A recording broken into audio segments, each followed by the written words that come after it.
Selamat sore, salam cerdas finansial. Jumpa lagi bersama saya, Jong Talo, dalam acara Kim Talk. Acara ini dapat Anda saksikan di Una Maxstream dan IndiHome, channel 525. Pantau terus kami karena setiap hari Rabu, kami akan memberikan narasi kecerdasan finansial untuk Anda. Dan tentunya topik investasi selalu senang dan gemar banget untuk kita sampaikan. Dan kesenangan itu tidak berbanding lurus dengan bagaimana aplikasinya. Kim Talk hari ini spesial membahas khusus investasi ala milenial. Dan sudah hadir di studio Hai Indo TV. Ini saya panggil milenial muda, Jefflyn Arnanta, Financial Advisor. Terima kasih Mbak Jefflyn, selamat sore. Terima kasih. Dan tentunya narasumber kita yang selalu kita nanti-nantikan, Eng Kim Hong, pakar kecerdasan finansial. Salam cerdas finansial Salam Pak Kim. cerdas finansial. Selamat sore. Selamat sore. Terima kasih sudah hadir di Terima kasih. Kim Talk. Hari ini kita kedatangan milenial juga nih, karena topiknya milenial ya. Saya juga milenial. Oh iya. Iya dong. Kita semua di sini milenial. Iya, betul sekali. Kalau kita bicara soal milenial, apakah milenial itu DNA-nya konsumtif? Bagaimana menurut Jess? Sebenarnya kalau dari sisi aku, karena aku merepresentasikan milenial juga, Iya. sebenarnya tuh kalau dari sisi aku sendiri konsumtif, nggak ada semua yang saklek lah ya, nggak ada bisa bilang oh semua milenial itu dipukul rata semuanya konsumtif. Menurut aku sih sebenarnya enggak, tapi memang ada yang konsumtif. Cuman again menurut aku itu kalau dari sisi konsumtif atau enggak, itu lebih ke sebenarnya dari didikan keluarga gimana sih? Karena kan sebenarnya dari segi individual itu sangat berpengaruh waktu dia itu diajarinnya dari kecil kayak gimana. Nah, tapi sebenarnya menurut aku juga lingkungan ada punya peranan sangat penting lah untuk mendevelop satu personality dari satu individual. Nah, kalau Sania bilang milenial lebih konsumtif, mungkin ini kalau dari sisi aku sih ngelihatnya karena sekarang teknologi kan juga udah jauh lebih advance ya. Mungkin kalau dibandingin dulu, sosial media nggak sampai gencar-gencaran. Iya. Apalagi sekarang itu kayak Instagram, Facebook aja udah masih ada yang pakai, cuman mungkin nggak terlalu pakai, tapi yang benar-benar semua orang punya, itu Instagram semua orang punya. Iya. Nah, dan itu apalagi Instagram cuman rata-rata ngepost kan gambar. Iya. Jadi kayak orang-orang contoh mereka makan ini mereka post di Instagram. Mereka pergi jalan-jalan mereka post di Instagram. Udah gitu semua teman-teman, kadang teman atau tidak teman pun yang memfollow Instagram itu mereka pun bisa lihat. Jadi menurut aku itu yang mungkin ada membangun sisi dari kayak dari diri sendiri kayak aku juga pengen kayak gitu. Dan jadi karena kayak gitu terus impulsif kan. Kalau Iya. aku bilang dari dibanding konsumtif milenial aku bilang impulsif sih. Karena mungkin dari sisi aku pun kadang-kadang bisa impulsif. Cuman gimana caranya aku bisa kayak sebenarnya aku ini butuh atau enggak kalau saya contoh mau beli barang. Iya. Nah, cuman kadang-kadang karena ngelihat dari Instagram orang lain begini, orang lain begitu. Mungkin kadang-kadang kita juga terpengaruh untuk kayak sebenarnya kita pengen juga ya. Jadi kadang-kadang sisi konsumtifnya jadi keluar karena kayak gitu. Tapi sebenarnya nggak bisa pukul rata juga karena secara individual kalau memang kita bisa sebenarnya step back dulu nih. Kita pengen tapi kayak kita step back dulu. Tapi sebenarnya kita butuh nggak? Betul. Kantong Tapi kita kalau memadai katakan kalau nggak seperti di gitu. lingkungan kantornya Jefflyn, ya kan, apakah banyak juga yang kaum milenial? Nah, Banyak. di situ bagaimana kita melihat pola kehidupan mereka itu apakah memang benar-benar konsumtif? Karena sebenarnya ini kan adalah satu riset atau penelitian bahwasanya milenial itu cenderung konsumtif, cenderung gitu loh. Ya kan Iya. memang nggak semua, tapi secara persentase mungkin ada benarnya. Iya. Nah, Iya. bagaimana menurut Jefflyn? Bener sih. Kayak contoh simple deh. Ada iPhone boba keluar. Iya. Itu sebenarnya yang heboh sih kalau milenial sih. Kalau bisa bilang kayak iPhone boba, apalagi di relate-nya itu sama boba kan juga lagi hits kan. Iya. Semua orang beli boba. Itu Boba seharga berapa ABC. itu? Kenapa? iPhone-nya tadi ya. iPhone-nya. Iya. iPhone boba itu seharga berapa? Lebih dari 10 juta. Di atas 10 juta. Kayak Dan gitu. yang malah yang lebih update itu kaum milenial sekarang dan yang lebih heboh ya gitu Iya, ya. betul. Dan udah gitu jujur kalau seandainya waktu itu aku pun kayak langsung di masa-masa pas baru rilis tuh bener-bener Instagram aku tuh isinya semuanya iPhone boba, iPhone boba, iPhone boba. Jadi sampai yang awalnya nggak peduli juga jadi kayak karena kan semua nggak postnya kan kayak iya kameranya bagus loh, ini loh, itu loh. Jadi kayak sendiri tuh jadi kayak berasa sebenarnya iya bagus nggak ya? Bagus sih, aduh pengen juga ya gitu. Iya. Kalau dirilis berarti sudah ada transaksi jual belinya dong. Maksudnya udah bilang rilis date tanggal sekian, jadi udah bisa di-order lah iya, gitu. udah bisa di-order. Terus Oh, semua iya. udah langsung, wah heboh kayak gitu. Nah, apakah sudah ada transaksi di teman-teman kantor yang milenial itu yang sudah melakukan pre-order begitu? Waktu buka, eventually iya. Kayak, wah langsung order kayak gitu. Itu Padahal ada. ya kalau gaji milenial ya kita tahu lah ya, Iya. mungkin bisa diprediksi lah ya. Iya. Nah, tapi ya harga handphone seperti itu kan itu harga udah di atas fantastis 10 ya. jutaan Betul. ya. Ada satu fenomena yang mengatakan bahwa they didn't make different antara need dan want Oh, ya, kebutuhan dan dan keinginan. keinginan ya. Bagaimana Jeffrey secara milenial melihat hal tersebut? Kadang-kadang beda tipis sih memang. Bete. Kadang-kadang kita jalan lagi nggak bisa membedakan ya mana kebutuhan dan mana keinginan ya. Kadang-kadang beda tipis. Iya. Soalnya contoh nih, kenapa aku bisa bilang beda tipis. Kebutuhan mungkin memang kalau kita dulu sekolah diajarin kebutuhan adalah sandang, pangan, papan. Betul. Kita memang butuh, oke makan kita butuh, pakaian kita butuh, Iya. tempat tinggal kita oke. butuh. Iya. Tapi ya kita fortunate enough kita punya semua itu. Jadi ibaratnya itu sesuatu yang sangat wajar. Kayak maksudnya memang kita makanan ada, pakaian ada, tempat tinggal ada. Nah kadang-kadang kalau seandainya bisa dibilang wants itu, kenapa aku bisa bilang kadang-kadang bisa dianggap kayak beda tipis. Kalau kita kayak wants kita fulfill, kita senang. Kan senang juga kebutuhan. Kita juga butuh untuk senang. Betul senang.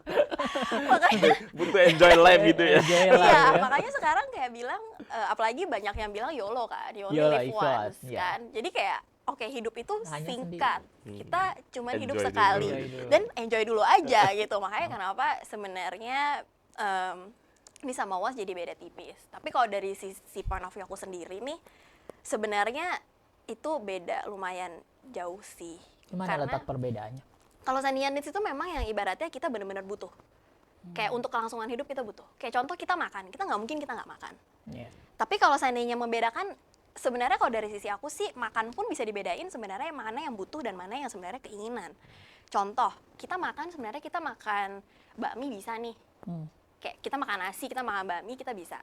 Tapi kalau wants itu lebih ke kalau kita pergi fine dining. Sebenarnya kan kita nggak perlu pergi fine dining kan. Sebenarnya yang penting kita makan dan kita, yaudah kita kenyang, udah kita berlangsung hidup. Tapi makan itu memang, makan itu butuh.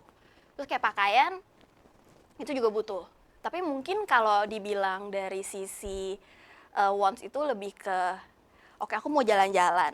Aku mau jalan-jalan yang jauh lah, aku mau jalan-jalan ke Eropa. Itu satu wants sih. Dan kalau kita mau fulfill wants itu, ya kudu wajib harus cek kantong. Sebenarnya bisa nggak sih gitu. Iya ya, berarti memang untuk membedakan itu pun juga masih keliru ya. Iya, jadi harus kesadaran diri lah. Maksudnya lebih ke self awareness lah.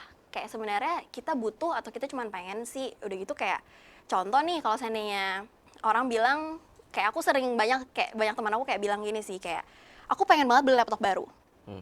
Aku tanya dong, Iya. kamu butuh nggak? Soalnya dia bilang, iya tapi laptop ini mahal, udah gitu, tapi aku butuh nih. Terus aku bilang, kamu beneran butuh nggak? Iya butuh, karena laptop yang kemarin udah rusak. Kamu butuhnya untuk apa? Kalau saya cuma bilang, ya cuma buat browsing aja sih, sebenarnya kan itu kan kalau bisa dibilang itu sebagai wants kan. Tapi beda cerita kalau dia bilang, iya aku butuh karena aku desainer.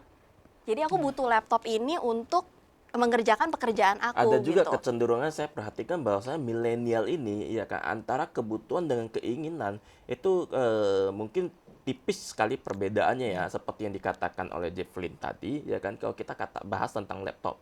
Kenapa ya kan kaum milenial itu justru lebih memilih barang-barang branded.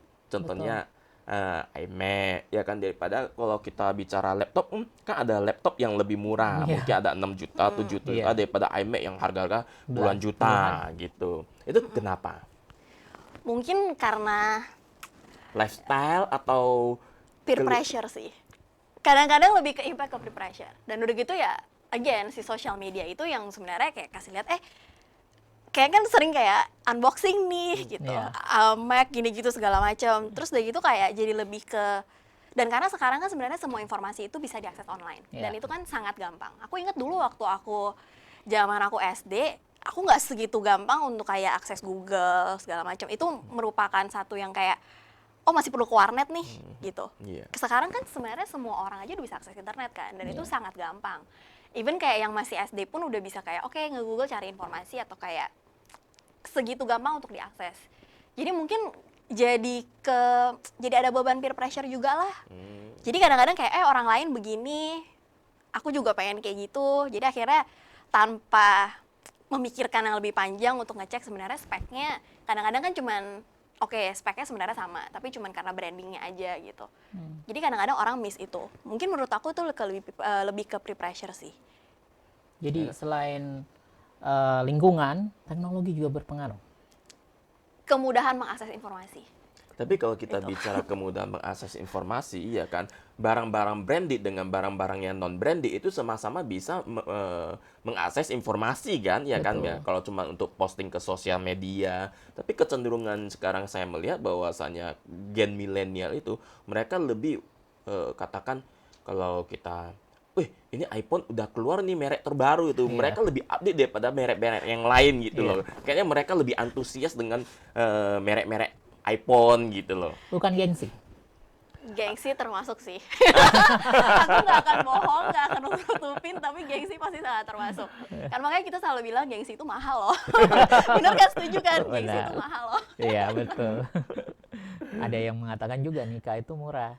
Yang mahal gengsinya. Gengsi. Iya, iya. Soalnya kan sebenarnya emang bener. Kayak contoh kita bilang, oh mungkin nikah di tempat A sebenarnya sama aja kan sama-sama nikah. Iya. Tapi gengsinya yang mahal karena oke kita mau terlihat seperti begini begitu. Iya. Dan itu sumber konsumtifnya datang dari sana sih. Kita lanjut sebentar. Tetap bersama kami di Kim Talk. Kami kembali sesaat lagi.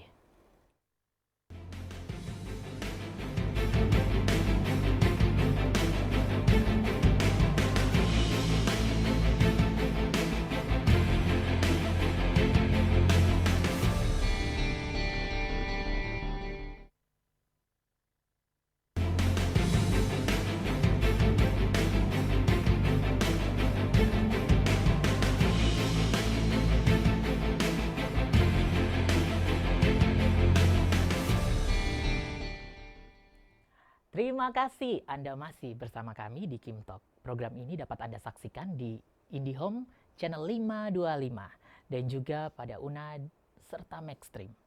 Pantau terus Kim Talk karena kecerdasan finansial akan menjadi tujuan dari hidup Anda. Selalu kami bagikan bagi Anda masih dalam topik investasi ala milenial. Jasli, ini kok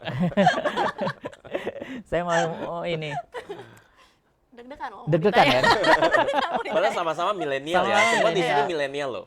Soalnya kan dikorek-korek cerita ya milenial kayak gimana. Jadi deg-degan. Deg-degan. Oke.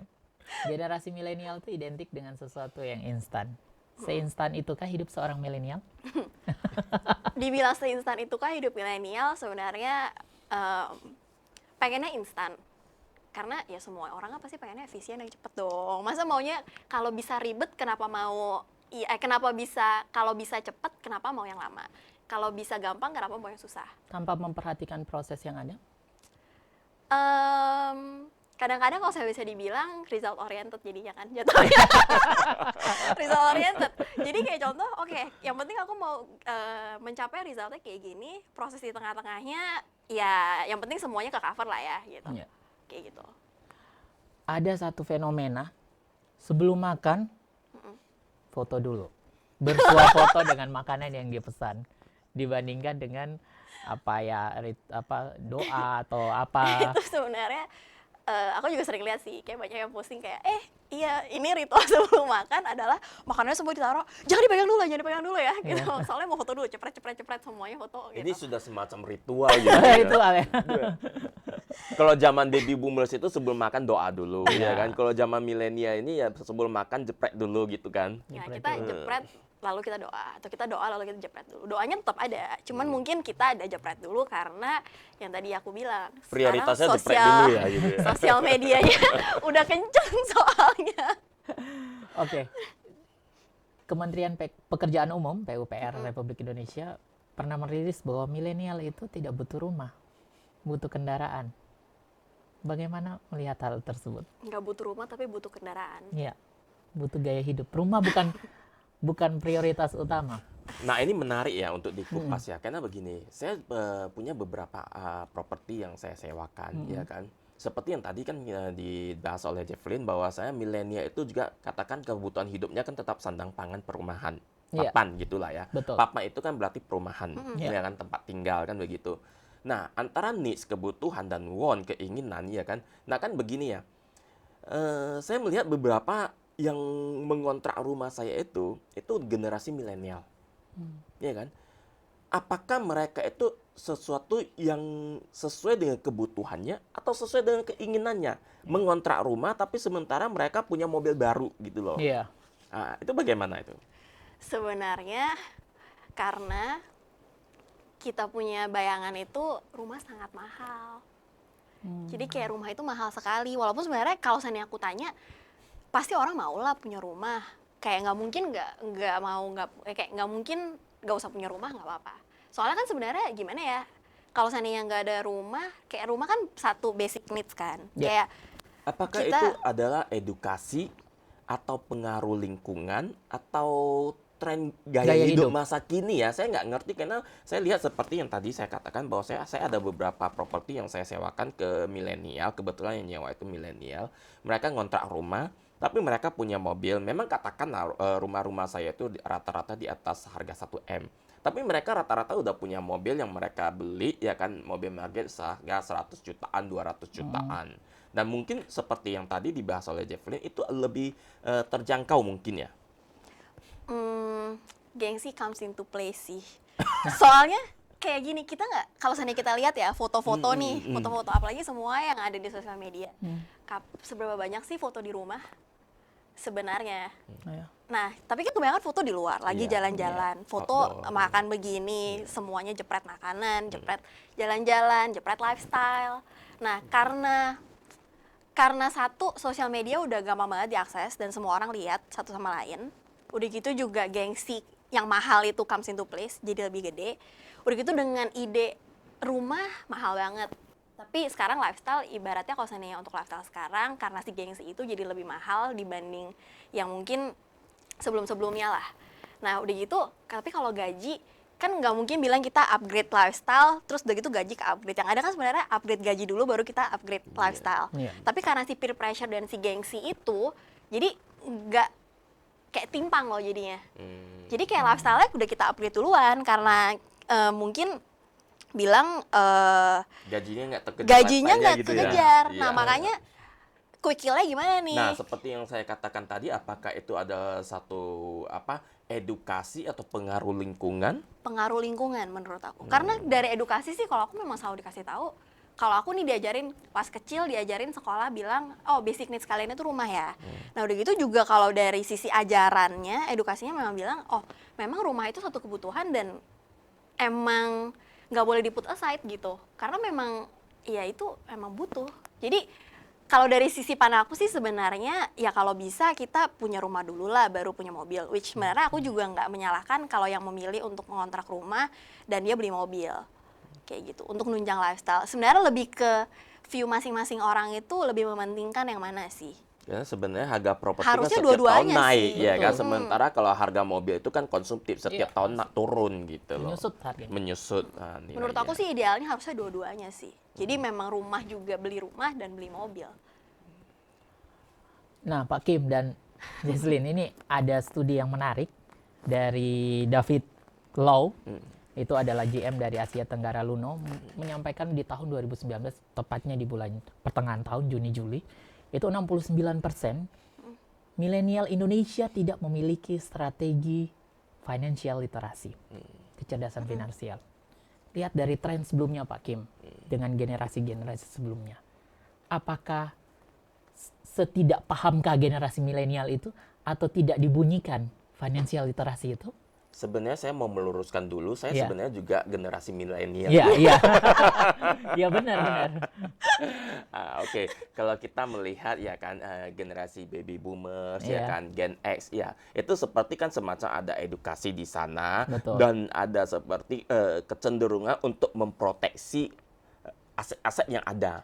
Sementara zaman selalu bergeser. Bagaimana kalau sudah zaman bergeser, kecenderungan orang untuk seperti generasi milenial yang tadi Nah, ada katakanlah pengamatan lah atau penelitian lah bahwasanya generasi milenial itu cenderung mereka tidak terlalu peduli dengan hal-hal demikian. Saya pikir ada benarnya. Karena pertama, kalau kita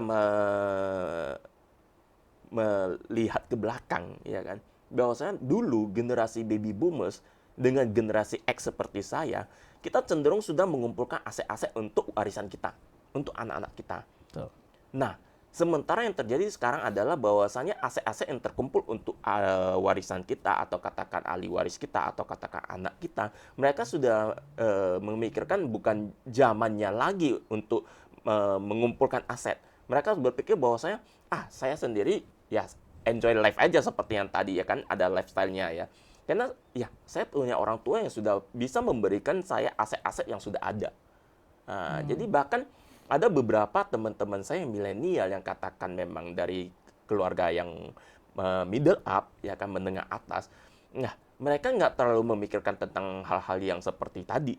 Ya, tidak lagi memikirkan bagaimana untuk mengumpulkan aset. Toh memang asetnya sudah ada. Jadi mereka cuma berpikir bagaimana menjalani hidup ini adanya.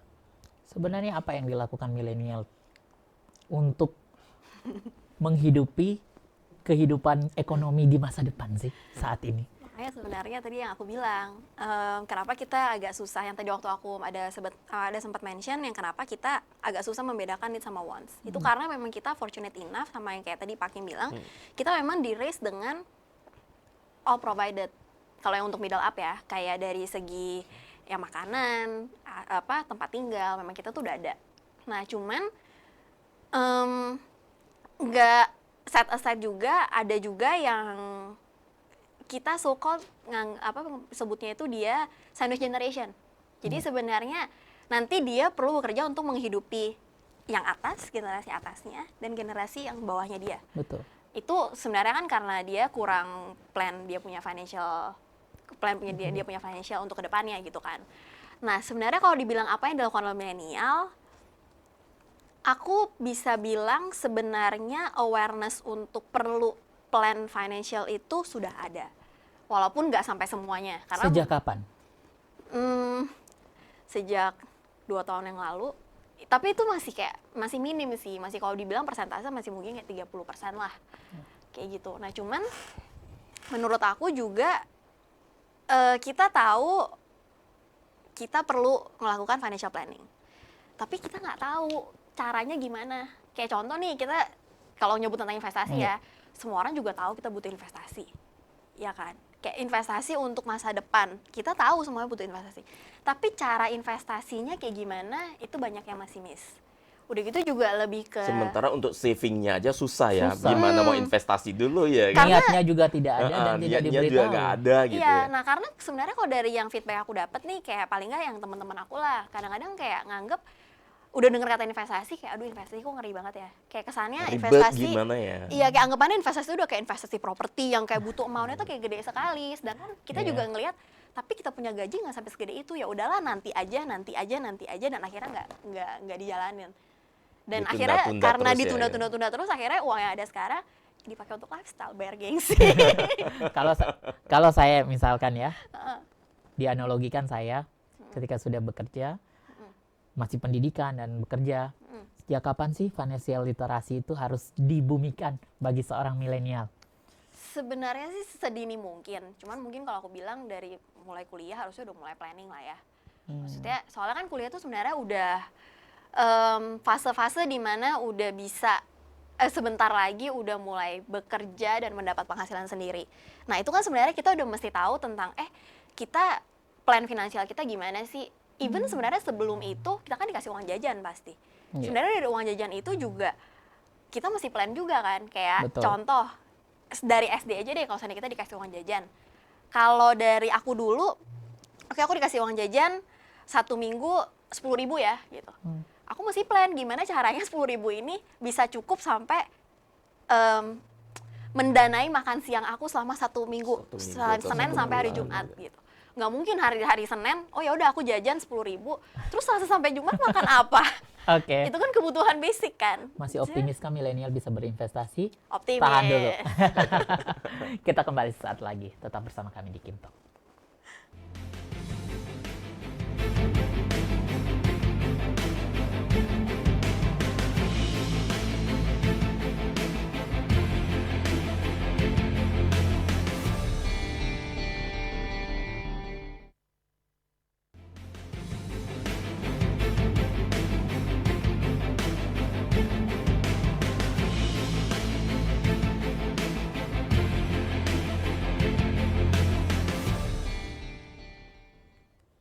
Terima kasih Anda masih menyaksikan Kim Talk. Program ini dapat Anda pantau dan Anda saksikan di Maxstream Una dan IndiHome Channel 525. Pantau terus kami karena kecerdasan finansial terus kami gaungkan untuk Anda. Masih dalam topik investasi ala milenial bersama Investment Advisor Jesslyn Arnanta. Ini senyum-senyum. Jesslyn tadi yakin banget ketika saya bertanya, Yakin. masih adakah milenial yang memiliki strategi investasi dan memikirkan investasi ke depan? Ada. Ada. Optimis. Pilihan investasi seperti apa yang harus diambil? Sebelum kita ngomongin tentang pilihan investasi ya, kenapa aku optimis sekali? Bukan Iya. karena aku milenial makanya aku optimis. Maksudnya kayak karena sebenarnya menurut aku di luar sana nih milenial itu sebenarnya mereka pun ada mikirin karena mereka tahu nih lifestyle mereka mahal. Terus mereka juga aware sebenarnya mereka tuh butuh uang yang lebih banyak. Cuma kalau mengandalkan gaji sendiri mungkin agak susah karena kan sebenarnya kita juga tahu kan kebutuhan ya akan naik terus, apalagi untuk membayar gengsi, tapi dengan gaji yang sekian. Nah, makanya sebenarnya menurut aku awareness untuk berinvestasi itu sebenarnya udah ada, tapi sayangnya ya investasi ini tuh masih dianggap seperti kayak sesuatu yang susah dan apalagi mungkin kayak Seperti sesuatu barang yang mewah gitu ya. mengerikan. Soalnya kadang-kadang kalau dulu kan sebenarnya investasi lebih ke investasi properti dan kayak Iya. kalau seandainya kita ngelink ke situ, wow, properti aja harga udah berapa? Kita aja jangankan investasi properti, untuk beli properti untuk si kebutuhan papan aja kita masih mikir gitu. Nah makanya kenapa jadi nganggep mengerikan sekali gitu. Cuman instrumen investasi kan sebenarnya ada banyak tuh. Ya. Nah sebenarnya salah satunya yang menurut aku itu gampang sekali itu adalah investasi reksadana. Nah mundur lagi mungkin kenapa aku bilang reksadana itu gampang banget. Bukan karena aku dari Moduit ya, bukan karena aku dari Moduit dan platformnya menjual investasi, menjual reksadana dan aku malah jadi nggak perlu reksadana, tapi memang sebenarnya tuh Moduit itu tadi saya Mau duit aplikasikan maksudnya tuh ini, seperti mau saya kasih, duit ada duit nih, atau mau nggak? fintech ini ya, Iya, mau ini- duit ini nih apa gitu. nih? Saya juga Kalau mau bingung. duit saya juga ya tadi saya Siapa yang nanya nggak mau mau duit, duit? siapa yang nggak mau duit ya? Mau Saya dong. mau duit dong. Iya kan? mau dong. Mau duit ini apa? Apakah ini fintech atau tadi Atau dari analogi? alam mana ya? Sebenarnya Saya juga secara bingung nih. simpelnya itu adalah Moduit itu adalah satu platform, satu aplikasi untuk berinvestasi reksadana. Untuk mencapai mimpi lah sebenarnya. Salah satu, jadi produk investasi yang kita jual di aplikasi kita itu sekarang adalah reksadana. Berarti dia fintechnya ya mau duit. Dan itu bisa diunduh di Google. Iya, bisa Di dari Play Store atau App Store itu Play bisa. Store. Jadi tinggal buka Iya. aja, terus gitu ketik mau duit, nah itu nanti udah ada, tinggal di-download aja. Di-download aja. Ah. Kembali lagi, kenapa reksadana? Karena itu mudah sekali. Soalnya, nih gini deh, kalau seandainya kita Kemudahan punya... seperti apa sih yang diberikan Aduh, reksadana gampang nih? banget, Nah, gampang ini. banget. Jadi Tapi gini. kalau kita melihat fenomena belakangan ini ya, kita bicara tentang reksadana yang mana banyak sekali terjadi kisruh-kisruh seperti Jiwasraya. Itu reksadana kan sekarang lagi dipantau oleh OJK. Nah, itu reksadananya seperti apa? Apakah ada permainan di dalamnya atau bagaimana? Kalau yang bagian itu mungkin bukan ranah aku untuk Iya, komen, iya. tapi sebenarnya kenapa aku bilang investasi reksadana itu gampang banget, Nah, itu karena Gampang apa tadi pertanyaan even saya? bisa dimulai dengan amount yang sangat rendah. Tebak berapa? Rendah itu ya 50 lah. Even di bawah dari 50.000. Reksadana itu ada produk-produk yang bisa dibeli mulai dari 10.000. 10.000. 10.000. Jadi sebenarnya Apa rendah jaminannya dengan banget. 10.000 saya bisa kehidupan ekonomi masa depan saya itu bisa secure. Sebenarnya gini, 10.000 itu hanya untuk memulai. Tapi kalau seandainya benar mau untuk masa depan, jelas amount-nya harus lebih dari 10.000. Iya. Oh. Nah, kalau seandainya kita lihat dari persentase yang masih kita investasiin, sebenarnya itu idealnya adalah minimum 10% Dari dari penghasilan kita, Penghasilan income kita income lah. ya, bersih ya. Nah, itu seharusnya 10% untuk investasi. Nah, tapi ini aku tekanin sekali lagi, itu gampang banget karena dimulai dari 10.000. Biasa kan kita gini, yang bikin kita nggak investasi adalah kita takut untuk mencoba, ya kan? Betul. Dan kita tunda terus, kita belum nyoba. Nah, ini kita bisa nyoba dengan cuma invest 10.000. Nah, udah gitu juga sekarang itu karena teknologi udah canggih banget nih, kayak gampang banget, kayak ibaratnya cuma tinggal digenggam tangan loh, kita nggak perlu travel kemana-mana, nggak perlu. Jadi kita cuma tinggal buka Play Store atau buka App Store, kita download aja aplikasinya, udah gitu isi data, udah gitu kita bisa langsung mulai investasi. Jadi kayak sebenarnya sekarang itu karena teknologi juga udah jauh lebih canggih, jadi walaupun untuk yang nyari informasi, udah gitu untuk sosial media, sebenarnya untuk investasi pun sekarang udah jauh lebih gampang karena si kemajuan teknologi ini gitu. Udah gitu reksadana pun udah net, jadi udah nggak dipotong pajak lagi. Udah gitu juga kenapa gampang itu bisa dibilang fleksibel lah. Kalau seandainya contoh kita pas lagi butuh dananya nih, kita tuh bisa cairin kapan aja. Kayak gitu. Kalau seandainya kita mungkin nabung di deposito, mungkin kalau deposito kan oke, memang Ada yang triwulan, ada yang iya. bulanan, ada Kalau yang seandainya semesteran, kita ada tahunan. Ada tahunan. kalau seandainya kita mau cairin tahu-tahu kita ada sesuatu nih kita butuh dana. Darurat Tapi ya. bisa dicairkan walaupun kita baru investasi seminggu. Bisa. Kalau begitu itu bukan namanya investasi, karena tidak Tapi- ada satu yang namanya kedisiplinan di Iya. situ. Sebenarnya gini, kita kalau investasi kan pasti kita lihatnya jangka panjang, Iya. ya kan? Kalau Kayak kita sekitar bicara- 10 tahunan lah Ya, gitu.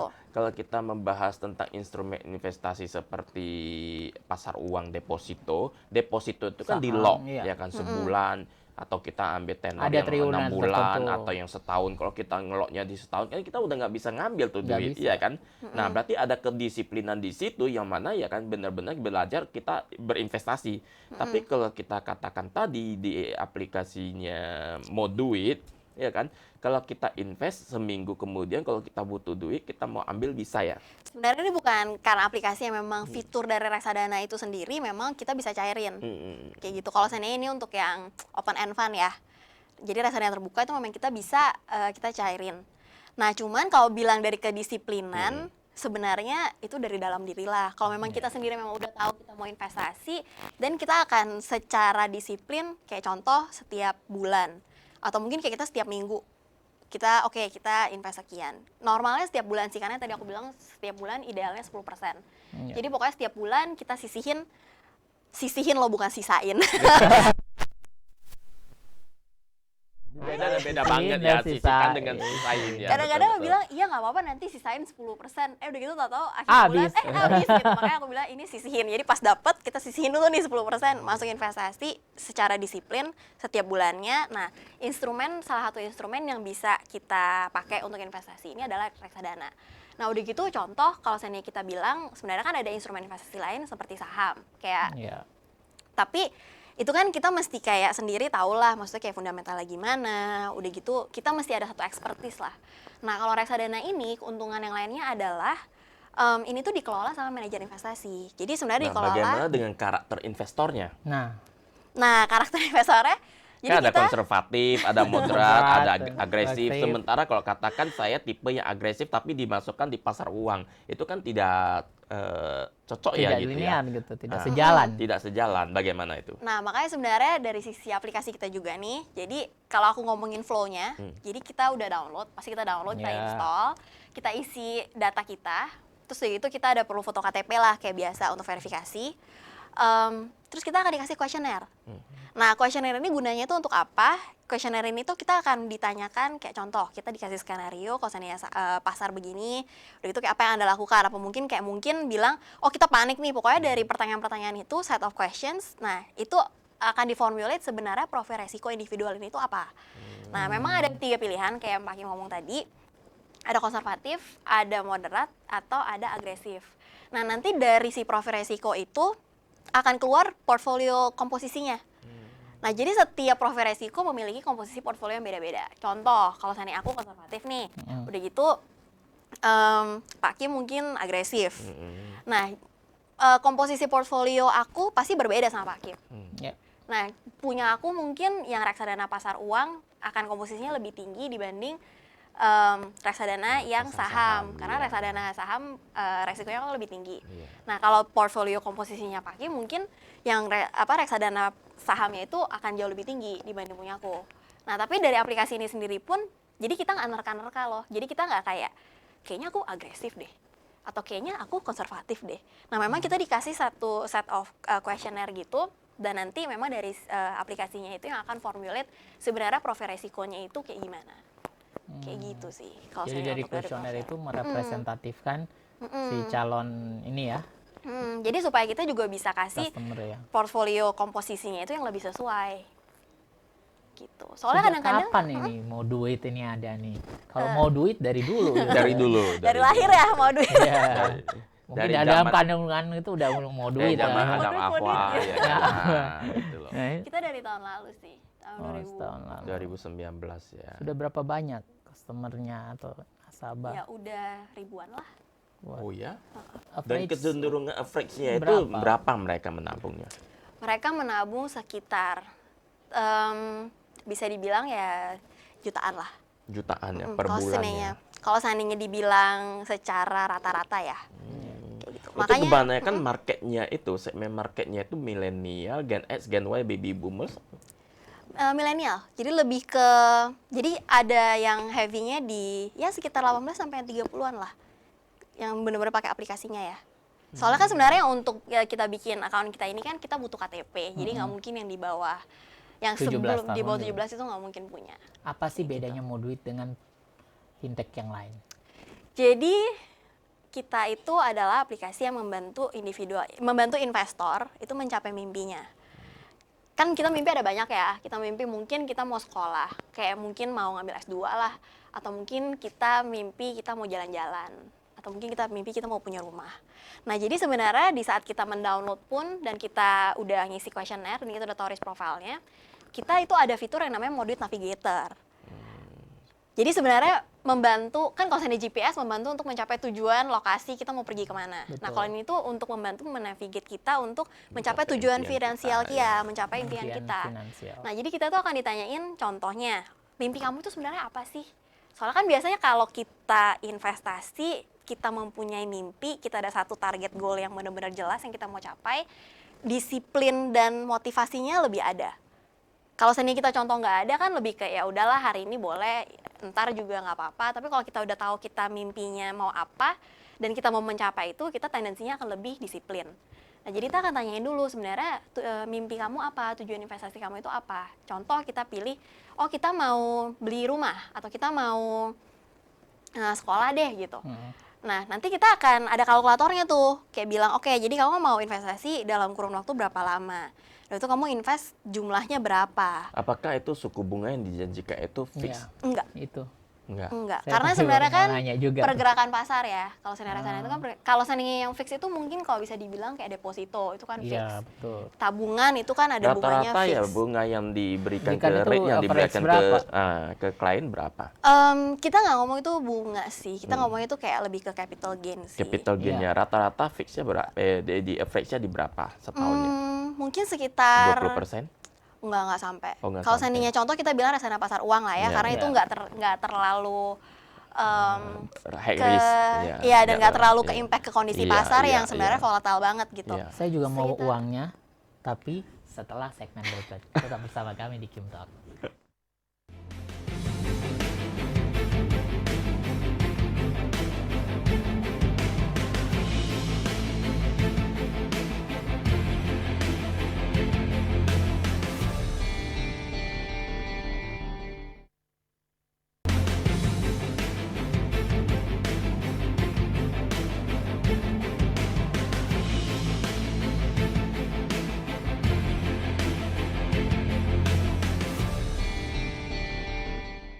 Terima kasih Anda masih bersama kami di Kim Talk. Program ini dapat Anda saksikan di Maxstream Una IndiHome Channel 525. Masih dalam topik investasi ala milenial. Jefflyn, mau tanya lagi. Tadi pasar uang. Tadi Pak Kim tanya. Pada bunga berapa, capital gain-nya berapa? Capital Gitu. gain-nya. Sekitar kalau aku bisa bilang sekitar 6% sampai 7%. Dan yang aku bilang tadi itu udah nggak dipotong pajak. Udah agak dipotong pajak. Iya. Apa bedanya dong dengan investasi saham Deposito gitu? di Deposito. bank Ah. gitu. Beda yang- dong. Yang mana lebih safety gitu Safety, ya iya. kan. Gini, kemarin aja BI baru nurunin suku bunga lagi ya, 25 pips ya. Itu berarti udah di level 4,75%. 4, ya sekian. Nah, berarti kan sebenarnya deposito ya kurang lebih kayak gitu dan mungkin yang nanti adjust berarti mereka akan menurunkan bunganya. Nah, dan bunga deposito itu masih dipotong 20% pajak. Jadi sebenarnya kalau saya dibandingin ya jelas sih 6 sampai 7% ini pasti lebih tinggi dong. Tapi masih ada loh bank yang bisa memberikan ya kan average itu 6 ke 7% deposito. Tapi kan jumlahnya masih gede, Pak. Kalau ini kan bisa dimulai dari Rp10.000. Kalau saya nih kayak contoh, aku yang nabung deposito, aku udah nggak ngelihat yang si 6-7% itu, karena ya kayaknya jumlahnya juga agak mengerikan ya. Nah, baru bilang itu jumlah untuk mendapatkan bunga itu mengerikan sih. Nah, kalau kita Kayak melihat gitu. sekarang ya kondisi sekarang kan banyak sekali manajer investasi yang bermasalah. Ya kan, bagaimana public trust kita ke apa tadi Mau duit. Kalau mau duit saya mau ya kan. Ya, maksudnya Semua gini, orang mau. begitu banyak kasus terkait dengan finansial. Jiwasraya. Kemarin ada kasus Jiwasraya dan lain-lain. Untuk Itu membangkitkan trust-nya itu loh. Membuat dilematis atau luka bagi publik. Bagaimana mau duit bisa meningkatkan public trust agar meningkatkan nasabahnya. nasabahnya Sebenarnya gini, dari sisi kita pun kita nggak serta-merta kayak langsung masukin semua produk di kita punya aplikasi, itu enggak. Karena kita sendiri pun dari internal kita ada satu metode yang strict banget untuk kita menyeleksi. Kayak kita mau masukin produk yang mana, kita mau masukin manajer investasi yang mana gitu. Nah, kita ada beberapa faktor sih yang kita masukin ke Apa dalam saja situ. itu faktor? Contoh, kita lihat sebenarnya performance-nya itu persistence nggak sih? Jadi kita nggak ngelihat cuman kayak, oh 1 tahun kemarin performance-nya bagus, ya udah masukin deh. Kita akan lihat dari kurun waktu yang lebih panjang, kayak mungkin 3 tahun, 5 tahun gitu. Dia sebenarnya persisten nggak? Jadi kita bukan cuma lihat performance-nya bagus nggak, tapi sebenarnya persisten nggak? Itu satu. Udah gitu, kita juga pasti akan ada beberapa risk ratio lah, kayak yang sebenarnya kita juga masukin untuk consideration. Terus udah gitu juga kita lihat sebenarnya total dana kelolaannya itu gede nggak. Soal itu kan akan memudahkan lebih ke oke, strateginya kayak gini, lebih memudahkan lah kalau dana kelolaannya itu lebih besar. Udah gitu yang paling penting juga kita ngelihat reputasinya juga. Nah, makanya kenapa di kita sendiri pun kita itu partner sama 14 manajer investasi sih. Kayak sebenarnya kan ada banyak banget ya, dan Iya. kita nggak partner sama semuanya karena memang di dalam kayak kita pun internally kita ada strict selection proses lah sebelum kita berpartner sama investasi dan memasukkan produk-produknya. Nah, tujuannya itu apa? Tujuannya kita melakukan strict selection ini pun karena kita maunya investor yang berinvestasi di aplikasi kita juga punya satu ketenangan lah. Kayak satu, oke, investasi karena kita tahu mau duit ini sebelum memasukkan produknya dan sebelum berpartner dengan manajer investasi, mereka udah ada satu strict selection nih. Jadi aku sebagai investor yang berinvest, aku milih produk pun aku lebih tenang. Karena sebenarnya produk ini bukan aku doang yang seleksi.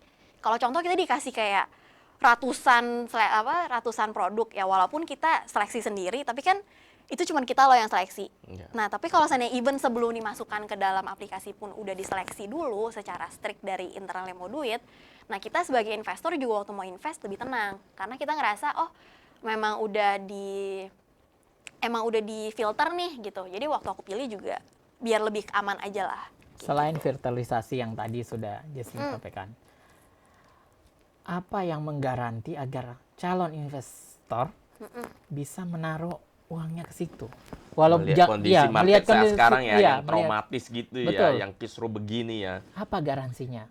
Jangan Untuk dilihat menumbuhkan jumlahnya lah, dulu, iya. jangan dilihat jumlahnya. Kadang kan Untuk netizen itu menumbuhkan kan ya, kepercayaan masyarakat lah betul. terhadap Apalagi netizen itu investasi julid begini. ya. Ketika dia walaupun jumlahnya tidak seberapa, Heeh. tapi ketika dia sudah tersakiti, Sebenarnya kan investasi reksadana itu kan bukan hal yang baru ya. Ini juga udah lama banget. Nah, terus mungkin isu-isu ini pun baru-baru. ya, Nah, terus juga ya mungkin sebenarnya lebih ke trust sih menurut aku. Trustnya again mungkin trust juga ke aplikasinya. Maksudnya kayak memang kalau kita melakukan seleksi proses yang udah strict banget. Kayak kita melakukan ini demi keamanan investor juga lah pastinya ya. Jadi menurut aku sih kalau untuk dari seginya investor, kalau ngelihat oh memang mereka udah kayak mau duit udah melakukan strict selection proses nih supaya kita juga aman. Nah, satu kepercayaan ke aplikasi ini sendiri yang bisa bikin oke, ya udah deh aku mulai investasi gitu. Aku mulai investasi melalui aplikasi mau duit gitu. gitu Menurut ya. aku sih gitu. Berarti mau duit ini sekarang sudah terdaftar di OJK. OJK, Udah. ya. Tadi saya baru mau Dan- tanya juga Heeh, OJK. Nah, sebenarnya salah satu yang untuk ngelihat kita kan sering dibilang kayak hati-hati investasi bodong. ya. Nah, itu sebenarnya harus lihat sih apakah dia berlisensi. Nah, udah gitu kayak contoh investasi reksadana, itu biasanya kita nggak menjanjikan bunga, apalagi reksadana open ended gitu. Karena yang kayak tadi aku bilang, itu tergantung dengan pergerakan pasar. Jadi nggak bilang, oh kita menjanjikan bunga yang sekian gitu, enggak. Lalu juga yang sebenarnya kalau sendiri dari sisi aku nih, yang aku prinsip aku, nggak ada investasi, nggak ada free lunch. Jadi in a sense, kalau seandainya high return, risknya juga pasti high risk. Iya. Iya. Ya, Jadi high risk, high Sebenarnya return. return, ya. Jadi kan kadang-kadang kan ada yang bilang, oke, ini aku menjanjikan investasi ini, produk ini yang menjanjikan return yang sangat tinggi, tapi nggak ada Nggak resiko. resiko. Iya. Nah itu kalau udah ngomong high risk tapi high return tapi low risk, Ya. itu udah kayaknya bisa ibaratnya lampu kuning lah, udah bisa lebih ditelusurin lagi, dicek lagi. Jadi ada kesetaraan, ada linearitas antara resiko dengan Keuntungan. keuntungan. Jadi kalau resikonya rendah tapi keuntungannya gede perlu dipertanyakan Pertanyakan. lah. ya. Paling nggak perlu dicek lagi apakah sebenarnya itu benar, Legalitasnya. apakah itu legal, apakah udah ada lisensinya. Tapi Kayak beberapa gitu-gitu. perusahaan yang katakanlah ya, yang terdaftar di OJK, malah belakangan ini saya melihat dan saya membaca berita-berita yang update itu bermasalah. Oh itu aku nggak bisa komen. Ya kan? Aku untuk Ini baru komen itu. setahun dengan target milenial dan karakter milenial Indonesia yang kesadarannya baru 44%. Gimana meyakinkan milenial ini? Apa hanya dengan aplikasinya aja atau dengan murahnya aja gitu? Atau mungkin ada Iya, terobosan-terobosan tertentu. terobosannya gitu. Sebenarnya gini, kita juga ada bikin, karena kita juga ada periodically kita bikin event kayak contoh di kampus, terus kayak kita raise awareness tentang pentingnya merencanakan keuangan. Udah gitu salah satu instrumennya ada reksadana. Itu kita ada sih. Jadi lebih ke raise awareness, udah gitu kayak educational lah.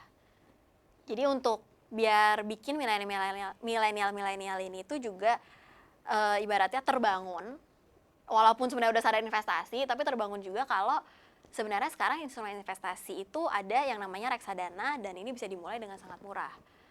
Nah kalau untuk yang tadi aku bilang sebenarnya investasi juga butuh trust.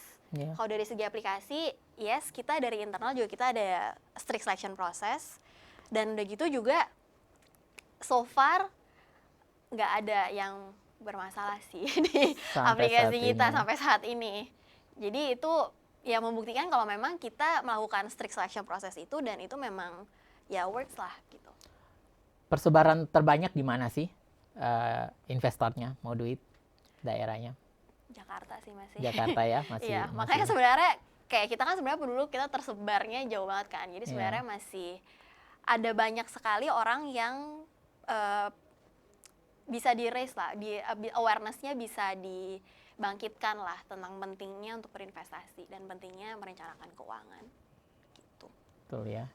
Terus apa lagi yang dilakukan Moduit untuk memperkenalkan Moduit atau memberikan literasi finansial kepada generasi milenial ini apa aja? Kita juga ada post kayak informasi-informasi di website kita sih. Terus kita juga pakai, again, karena kita juga sadar kalau milenial itu banyak banget menggunakan Instagram. Ya. Jadi kita juga post mengenai edukasinya itu dari Instagram juga. Oh, seperti finansialku ya di Instagram Iya. itu ya. Berarti di Instagram ini Instagramnya Moduit gitu Moduit. ya. Moduit. Kita ada Instagram @moduitapp. Nah itu biasa kita kasih informasi educational, terus gitu kalau contoh kita lagi ada, soalnya kan kadang-kadang kalau seandainya milenial, nggak tahu sih, kadang-kadang lebih tertarik untuk ngelihat gambar, ya kan? Kalau seandainya daripada yang Visual semuanya gitu semua Benar. tulisan. Saya pernah ingat kata-kata sebuah gambar lebih bermakna daripada sejuta kata ya. Iya, jadi karena itu juga kita masuknya juga dari sisi Instagram juga. Jadi kalau seandainya untuk target market kita, jadi kalau ngelihat gambar lebih dapet lah message-nya. Jadi kita juga edukasinya juga dari Instagram. Rutin itu dilakukan. Itu rutin. Dari Instagram, udah gitu dari Facebook, udah gitu juga dari website, artikel, udah gitu juga kadang-kadang kita ngelakuin Instagram live. Jadi kayak Ada terobosan-terobosan yang dilakukan oleh Moduit lah ya untuk menjangkau dan mengedukasi kliennya, nasabahnya gitu ya. Soalnya kalau kayak kita mungkin menjalankan education event itu ke kampus-kampus, kalau kota-kota yang lain kan mungkin agak lebih susah. Jadi kalau dari itu kita cater dari Instagram Live kayak gitu. Udah gitu kita juga bikin YouTube video kayak gitu sih. Relasi antara investor dengan mau duit sendiri itu dibangun lewat apa aja? Maksudnya? Relasi misalkan dia sudah menginvestasikan menginvestasikan. sekian rupiah ke Moduit. Terus apa feedback yang Moduit berikan kepada investor? Sebenarnya kita gini, kalau seandainya investor udah invest ke kita nih, nah udah gitu sebenarnya kan dalam kurun waktu tertentu, kayak let's say 6 bulan, itu kan sebenarnya perlu yang namanya merevisit Review. portfolio kan, untuk Iya. nge-review lagi. Nah kita juga kasih fitur, si Moduit Navigator ini juga ada reminder. Jadi kayak kita merimain investor untuk revisit portfolio kamu. Atau Oke. kalau contoh udah capai nih goalnya kayak kalian udah mencapai goalnya loh gitu. Apakah ada goal lain kayak Jadi gitulah. terus continuous improvement ya. Mm-mm. Oke, satu kata Gitu. terkait dengan milenial yang melek dengan investasi apa? Milenial yang udah melek tentang investasi. Apa quotation yang bisa diberikan kepada milenial di rumah? Keep on investing. Masih panjang. Aku juga tahu lifestyle kalian juga pasti Oke. tetap mau di-upgrade dan di-upgrade, tapi jangan lupa sebelum meng-upgrade lifestyle, invest lah dan upgrade-nya sesuai lah. Jadi supaya jangan sampai besar pasak daripada tiang. Oke, terima Kayak gitu. kasih. Iya. Terima kasih Pak Kim semua. Terima kasih. Kami kembali pada Rabu depan. Tetap saksikan kami. Kami pamit undur diri. Saya Jong Talo. Salam cerdas finansial. Terima kasih.